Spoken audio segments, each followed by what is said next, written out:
Bismillahi Rahmaani Rahiim. Waxaan qaybtan kaga hadlayaa ilaa 13 shay oo soonka aanan burin oo badan caafimaadka la xiriira, kaas oo badan dhakhaatiirta la weydiiyo. Midda ugu horreysa waxaa waaye matagga. Qofka hadduu xanuun dartiis la matago oo uusan ismatajin, soonka kama burayo. Midda labaad, dadka kelyaha laga dhaqo, soonka kama burayo. Dadka baaritaanada sameynaya dhiigga laga qaadayo shaybaarka soonka kama burayo. Dadka cirbadaha qaadanayo oo xanuun lagu daaweynayo soonka kama burayo.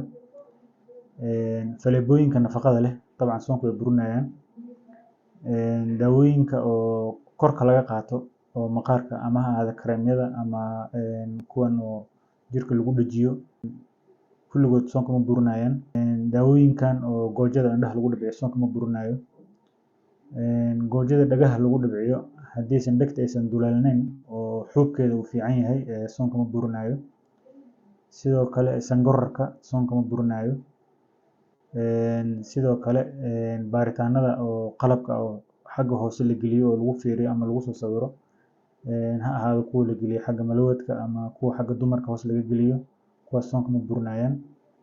Dadka caloosha ay fadhido daawooyinka xagga dambe loogu shubo saxarada ka keenaya sidoo kale soonka ma burinayaan. Sidoo kale dadka ilkaha laga siibayo ama ilkahooda shaqo laga qabanayo hadduusan dhuuntooda uusan wax qoyaan uusan gaaraynin ama waxna aysan laqaynin, soonka kama burayo. Sidoo kale haddaad dhiig shubeysid oo dhiig lagaa qaadayo, soonka kama burayo.